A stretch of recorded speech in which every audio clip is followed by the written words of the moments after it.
Assalamualaikum warahmatullahi wabarakatuh. Semangat pagi semuanya, semangat pagi kita menghadapi hari yang cerah. Hari ini kembali lagi bersama saya di channel Penmas Plus. Kita akan mengkupas tuntas ya, lanjutan dari video sebelumnya tentang seleksi PKN STAN 2022. Yang akan kita bahas hari ini adalah cara mendaftarnya, biaya pendaftarannya, dan jenis seleksinya. Jadi yang akan kita bahas nanti adalah seleksinya apa saja kan gitu. Iya, mulai dari administrasi dan lain-lainnya nanti kita bahas tuntas hari ini teman-teman. Oke, stay tune di channel ini. Jangan lupa yang belum subscribe terlebih dahulu agar kita semakin bersemangat untuk memposting video-video terbaru lainnya.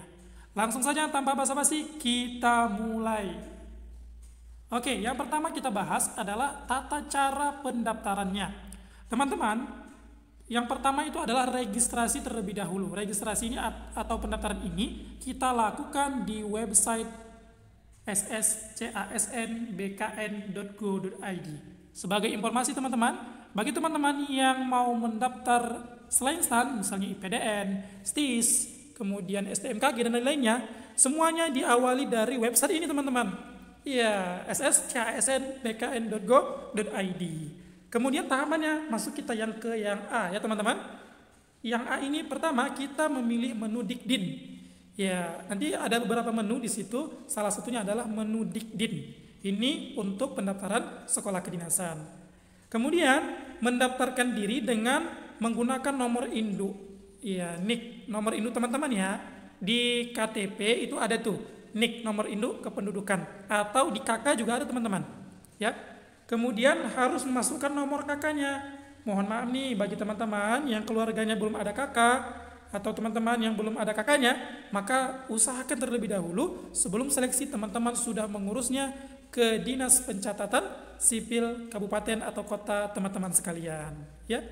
Kemudian nanti setelah dimasukkan NIK-nya, kemudian dimasukkan nomor kakaknya, dimasukkan nanti namanya dan lain-lainnya, maka nanti nampak di situ. Kalau teman-teman belum terdaftar NIK-nya atau nomor kakaknya belum terdaftar, maka tidak bisa terbaca. Ya, tidak bisa terbaca sistem. Maka kalian dianggap gagal login kan gitu. Kemudian yang C, kalian harus login ya. Ini yang tadi yang sudah didaftarkan. Iya. Yang disiapkan di sini hanya pas foto teman-teman saja. Kemudian kakak juga lah ya untuk melihat nomor kakaknya, kemudian untuk melihat nomor NIK-nya juga. Oke teman-teman, sudah paham sampai sini ya? Iya, ini masih tahap awal teman-teman. Kalau nggak paham, gawat kita. Ya, oke kita lanjutkan. Oke, selanjutnya ya kita harus memilih yang PKN STAN. Nih, iya. Kalau teman-teman mau masuk STAN, maka teman-teman pilih nanti PKN STAN ketika nanti memilih sekolah kedinasannya. Kemudian yang kedua itu adalah memilih programnya. Seperti yang kita bahas di video sebelumnya, ada program reguler, kemudian ada program afirmasi.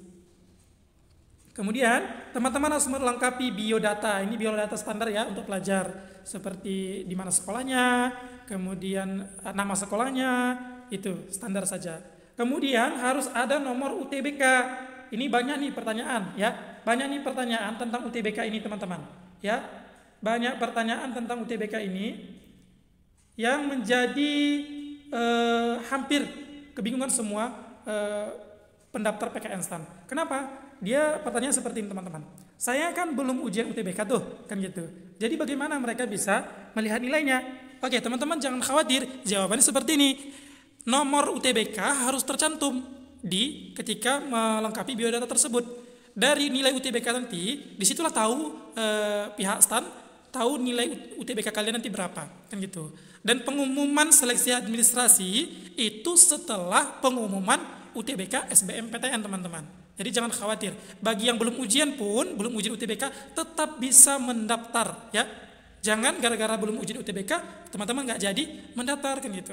Kemudian yang diinput lainnya adalah nomor induk siswa atau NISN yang nasional ya teman-teman. Jangan NIS yang nomor induk siswa sekolah, jangan, tapi NISN yang nasional. Karena nasional ini dia sudah terdata dari pusat sampai nanti ke sekolah kalian. Kemudian teman-teman mengisi NPSN, nomor pokok sekolah nasional. Teman-teman, bagi yang nggak memegang rapot ketika mendaftar, teman-teman jangan khawatir, langsung ketikkan saja di Google NPSN atau panjangkan langsung nomor pokok sekolah nasional, isikan nama sekolah kalian. Ya, misalnya SMA 1 Medan misalnya atau SMA 1 Jakarta, langsung ketikkan saja. Itu di Google sudah ada, di Dapodik atau data di Kemendikbud itu sudah ada semuanya NPSN itu. Jadi teman-teman nggak usah khawatir. Kemudian diisi lainnya dan serta mengunggah dokumen yang diperlukan. Dokumen yang diperlukan apa saja teman-teman? Boleh kalian cek di video saya sebelumnya. Sudah ada saya sertakan mengenai syarat-syarat apa saja yang perlu disertakan ketika teman-teman mendaftar PKN STAN. Oke, ini ada tambahan ya teman-teman, khusus untuk yang mau mencoba program afirmasi. Afirmasi saya nggak menjelaskan lagi apa programnya ya. Program apa itu kan itu, teman-teman bisa melihat video sebelumnya. Yang pertama itu adalah unggah ijazah SD dan ijazah SMP. Itu teman-teman harus unggah. Kalau yang afirmasi ya, yang afirmasi bukan reguler biasa. Yang kedua harus unggah akte kelahiran, kemudian KTP ayah dan ibu, dan kartu keluarga atau surat keterangan hubungan keluarga dari kelurahan atau desa. Dan yang ketiga itu adalah surat rekomendasi dari SMA kalian. Ini untuk yang afirmasi. Sekali lagi jangan gagal paham ya teman-teman. Iya, kalau nggak tahu apa afirmasi, lihat di video sebelumnya. Nanti formulir surat rekomendasinya dapat diunduh pada laman SPMB PKN STAN teman-teman. Oke, sudah paham ya teman-teman? Kalau nggak paham boleh diulang-ulang kembali di mana yang nggak pahamnya, atau boleh nanti kalian tuliskan di kolom komentar. Mudah-mudahan saya nanti bisa membaca dan membalasnya teman-teman. Oke, kita lanjut ya. Oke, yang bagian E, melakukan review. Tahu ya teman-teman, review atau cek ulang ya, dan mencetak kartu pendaftaran. Teman-teman harus mencetak kartu pendaftaran. Dan jangan lupa teman-teman, yang app-nya ini termasuk yang paling penting teman-teman. Logout dari portal SSCASN. Kenapa mesti logout? Karena takutnya portal atau data kalian yang sudah login di komputer atau di warnet atau tempat lain-lainnya kalian mendaftar disalahgunakan oleh orang yang tidak bertanggung jawab. Makanya kalian harus logout terlebih dahulu. Dan untuk masuk kembali dengan nick tadi, dengan passwordnya tadi ketika kalian mendaftar di awal.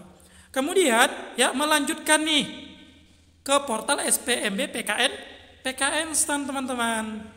Iya, kalian harus melanjutkan ke portal SPMB PKN STAN. Emangnya apa yang diisi? Oke, kita cek yang nomor 2. Yang diisi ya, pertama itu login ya, login standar ya teman-teman. Loginnya tadi menggunakan nick sama password kalian yang sudah terdaftar di SSCN yang di awal tadi ya. Kemudian teman-teman di sini baru memilih program studi ya. Biasanya 2 atau 3 program studi boleh teman-teman pilih kan gitu. Nanti boleh teman-teman memilih di situ. Kira-kira program studinya apa saja ya. Kalau tahun ini semua program studinya adalah D4 ya. Dan ada itu misalnya akuntansi, kemudian manajemen AC dan lain-lainnya teman-teman. Kemudian mengisi data tambahan pada formulir pendaftaran online. Ini mengisi seperti nomor HP ya, itu nanti diisi. Kemudian alamat kalian itu juga diisi nanti di bagian C ini. Kemudian yang terakhir adalah mengunci data. Kenapa harus dikunci? Kalau teman-teman nggak mengunci datanya, berarti teman-teman belum menyelesaikan proses pendaftarannya.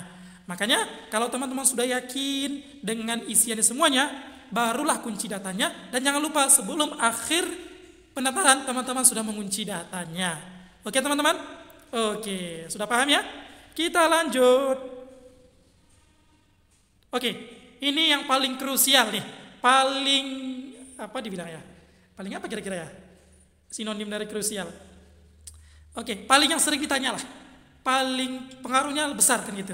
Bagi orang yang akan mendaftar. Yaitu tentang biaya pendaftaran dan tata cara membayarnya. Oke, ya. Biayanya berapa nih? Ya kan? Katanya sekolah kedinasan kok bayar kan gitu. Teman-teman, ya, perlu teman-teman ketahui ada namanya peraturan pemerintah nomor 63 tahun 2016 tentang jenis tarif penerimaan negara bukan pajak yang berlaku pada BKN ya. Karena seleksi kita kan yang menyeleksi itu adalah BKN, Badan Kepegawaian Negara, ya. Di PP itu atau peraturan pemerintah itu boleh atau ada dicantumkan tentang jenis tarifnya kan gitu, jenis dan tarifnya untuk penerimaan negara bukan dari pajak kan gitu. Yaitu dari pendaftaran ini ya hampir semua sekolah kedinasan itu menggunakan atau mensyaratkan harus bayar uang pendaftaran. Tapi teman-teman nggak usah khawatir. Kenapa nggak usah khawatir? Karena orang yang membayar untuk biaya pendaftaran SPB PKN STAN itu hanyalah orang-orang yang lulus seleksi administrasi. Orang-orang yang UTBK-nya sudah 600 ke atas. Orang-orang yang di-upload-nya, KK-nya, KTP-nya adalah benar kan gitu. Jika teman-teman mengupload salah, kemudian teman-teman nilai UTBK-nya di bawah 600 untuk yang TPS-nya, tes potensial skolastiknya, maka teman-teman tidak dinyatakan lulus administrasi dan teman-teman tidak perlu membayar uang pendaftaran sebesar 350.000 ini. Iya, 350.000 ini teman-teman sudah termasuk biaya untuk pendaftaran seleksinya semuanya, kan gitu. Jadi teman-teman hanya sekali bayar saja. Teman-teman nanti kita bahas ya seleksinya apa saja. Semua rangkaian seleksi itu bayarnya 350. Oke, kalau biaya pendidikannya STAN bayar nggak? Tidak teman-teman. Biaya pendidikan STAN tidak berbayar atau gratis dan tamannya kalian akan di PNS-kan. Suara saya serak-serak teman-teman. Mohon maaf ya. Oke, yang kedua ya, bagaimana cara pembayarannya? Yang pertama ya, peserta yang lulus administrasi akan mendapatkan kode billing berupa Mandiri Virtual Account. Ya, teman-teman, ya nanti yang lulus administrasi dapat nih di portalnya. Di mana cara ngeceknya? Kalian ceknya di website sscasn.bkn.go.id dengan kalian login ya. Dengan kalian login di website tersebut, atau teman-teman bisa login juga di website SPMB PKN STAN teman-teman. Jangan lupa ya untuk nick dan passwordnya jangan sampai salah karena ini juga kita masuknya menggunakan username-nya atau nick tadi dan passwordnya.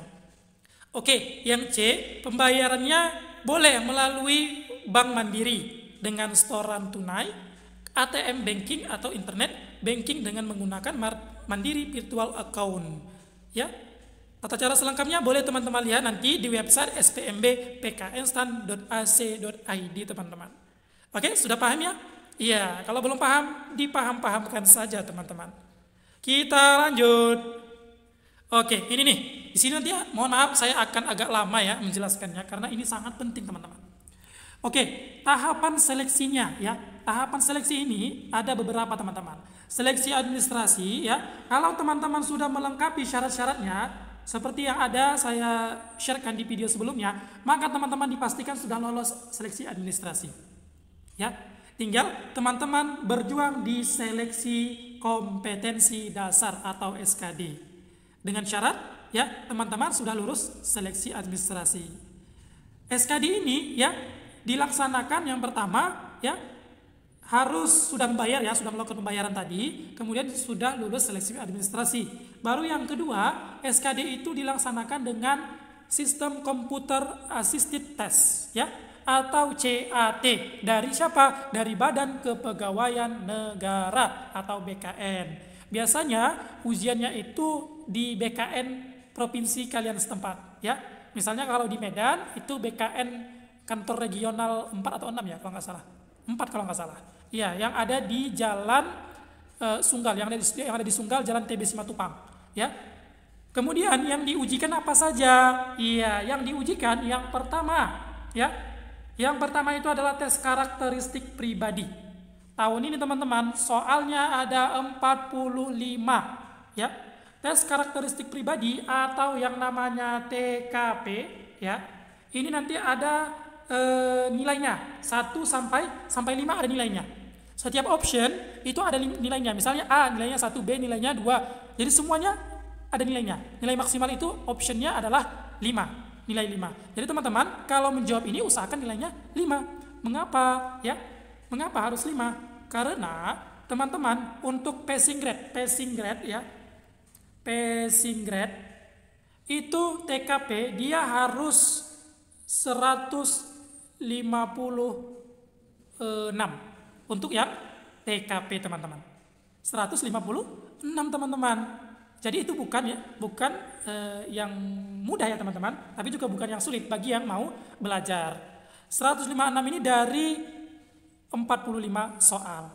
Kemudian ya, masuk kita yang ke tes intelijensia umum ya.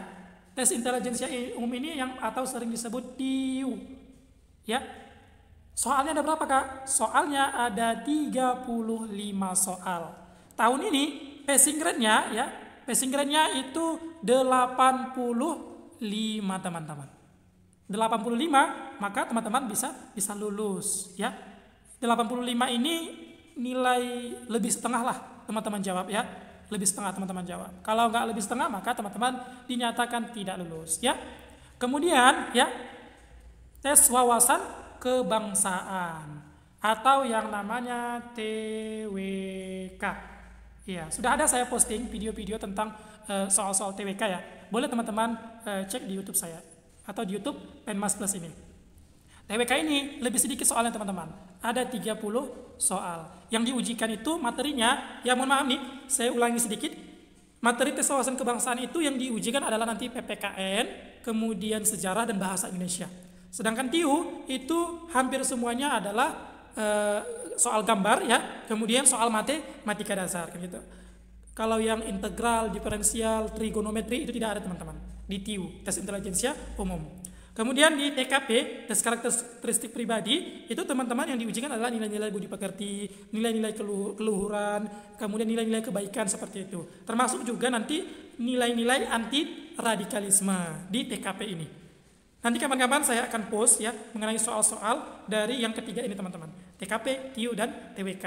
Oke teman-teman, sudah paham ya? Oke, kita lanjut.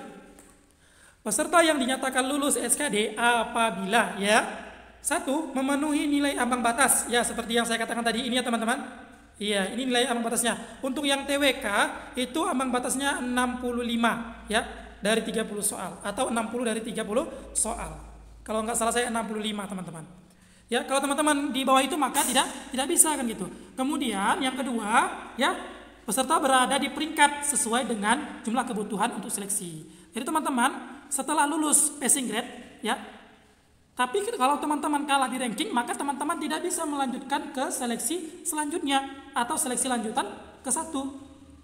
Iya, kalau kemudian setelah teman-teman nilai passing grade-nya lulus, kemudian teman-teman juga masuk ranking, maka teman-teman bisa melanjutkan ke tahap selanjutnya.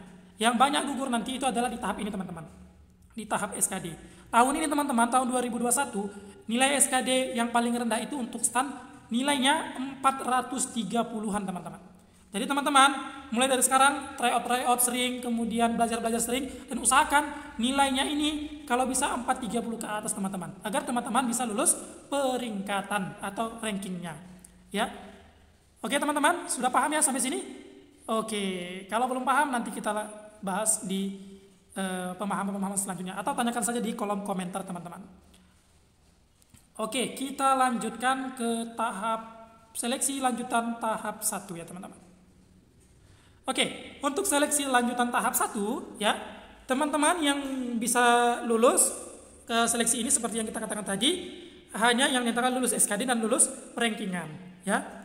Untuk seleksi tahap 1, lanjutan tahap 1 ini ya, yang diujikan itu yang pertama adalah tes kesehatan dan tes kebugaran serta tes psikologi. Jadi tes seleksi lanjutan tahap 1 ini teman-teman ada 3 yang diteskan ya. Oke, baik, kita bahas yang pertamanya. 1. Tes kesehatan dan kebugaran ya, meliputi tes apa saja?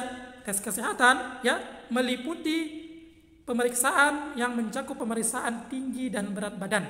Walaupun PKN STAN tidak ada mensyaratkan tinggi dan berat badan ya, untuk pemeriksaan tetap dilakukan juga. Kemudian tekanan darah, makanya teman-teman kalau nanti sudah masuk seleksi lanjutan tahap 1 ini, maka teman-teman ketika ditanyai atau ketika disuruh maju atau jangan gemetaran ya. Iya. Kemudian mengenai matanya, visus matanya juga. Dan atau pemeriksaan kesehatan lainnya yang ditentukan oleh panitia pusat. Misalnya Misalnya jerawat atau lain-lainnya itu nanti biasanya ditentukan oleh pusat teman-teman. Tapi biasanya seleksi kesehatan untuk PKN STAN lebih mudah daripada seleksi kesehatan untuk mencoba TNI ataupun Polri teman-teman. Oke, kita lanjut ke bagian B. Tes kebugarannya apa saja nih? Ya, yang pertama yaitu lari teman-teman. Ya, lari. Lari ini biasanya 12 menit mengelilingi putaran teman-teman, atau mengelilingi lintasan yang melingkarkan gitu. Kemudian ada shuttle run. Kalau kita menyebutnya lari angka 8 teman-teman. Iya, shuttle run.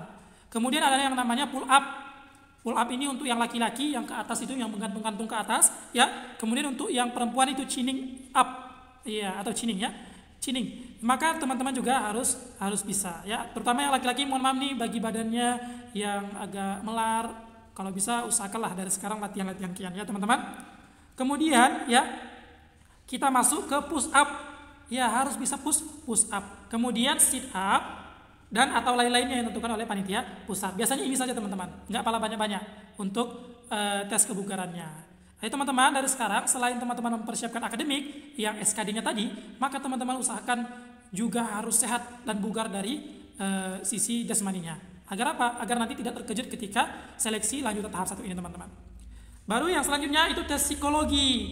Tes psikologi teman-teman itu sama seperti ujian SKD. Hanya saja materinya beda ya teman-teman. Yaitu tetap menggunakan sistem CAT, ya, tes psikologi. Tes psikologinya bagaimana? Iya, teman-teman boleh searching di tempat-tempat lainnya atau nanti di next video saya jelaskan tes psikologi itu bagaimana teman-teman. Oke, sudah paham ya? Kita lanjut. Oke, peserta yang dinyatakan lulus seleksi tahap 1 atau lanjut tahap 1 apabila ini kriterianya. Yang pertama ya, peserta memenuhi kriteria kesehatan dan kebugaran. Kalau nggak sehat dan nggak bugar, letoy, lemah, lesu, lunglai, apalagi pingsan, maka teman-teman dipastikan tidak memenuhi kriteria ini. Yang kedua, memenuhi kriteria psikologinya teman-teman. Ujian CAT psikologi tadi, teman-teman harus memenuhinya. Untuk bobot penilaiannya bagaimana? Ya, nilai seleksi lanjutan tahap 1 merupakan penjumlahan angka 1. Angka 1 itu yang mana? Ya, tentang kesehatan dan kebugaran. Dan 2 ya tentang psikologi. Dijumlahkan masing-masing bobotnya 50%. Jadi harus seimbang teman-teman. Kalaupun teman-teman misalnya kesehatannya dan kebugarannya tinggi, tapi psikologinya rendah, alamatlah kapal akan tenggelam, teman-teman tidak bisa melanjutkan ke seleksi tahap selanjutnya. Oke, kita baca yang keempat ya. Peserta berada di peringkat yang sesuai dengan jumlah kebutuhan untuk seleksi lanjutan tahap 2. Jadi, nanti di seleksi lanjutan tahap 1 ini juga ada pemeringkatan teman-teman. Ya, juga ada pemeringkatan. Ya, ingat, jadi teman-teman harus mencari nilai yang setinggi-tingginya, semaksimal mungkin, sebesar-besarnya, kan gitu. Iya.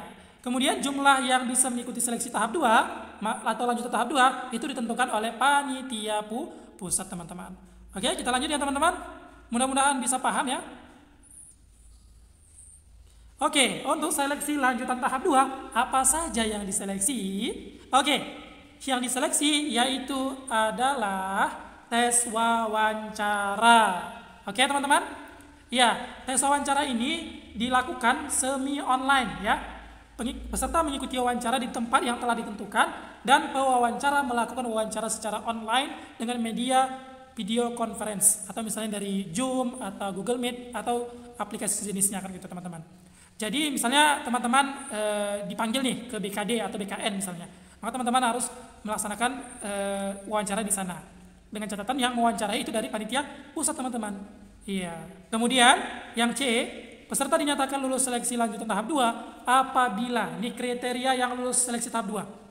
Ya, yang pertama, peserta memenuhi standar minimal kriteria wawancara. Nanti ada standar-standarnya. Kalau teman-teman memenuhi, maka teman-teman dinyatakan lulus. Dan yang kedua, teman-teman juga nanti akan di ranking ya, atau lulus berdasarkan peringkatnya kan gitu. Makanya di wawancara usahakan teman-teman jangan gugup ya, jangan gugup dan jangan sering mengulangi pertanyaan yang ditanyakan oleh pewawancara kan gitu.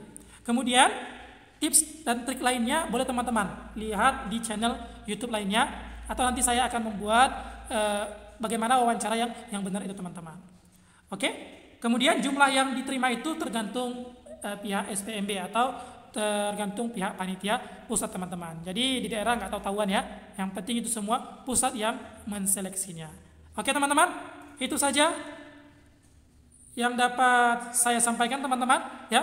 Mudah-mudahan bermanfaat video hari ini. Jika ada nih kata-kata saya yang kurang jelas atau kecepatan, ya, boleh teman-teman tanyakan di kolom komentar. Jangan malu-malu, jangan ragu-ragu ya teman-teman. Untuk kebaikan jangan ada yang sungkan-sungkan, dan saya juga tidak sungkan-sungkan menjawab atau mengkomen pertanyaan dari teman-teman semuanya. Oke, next seri selanjutnya teman-teman pantau terus channel kami Penmas Plus, dan jangan lupa like, share, and subscribe-nya agar kita semakin semangat untuk memposting video-video terbaru lainnya. Insya Allah kita akan berjumpa besok di channel yang sama, yaitu channel Penmas Plus. Demikian, mohon maaf jika ada kekurangan. Ya, selamat pagi. Kita akhiri dengan Assalamualaikum warahmatullahi wabarakatuh.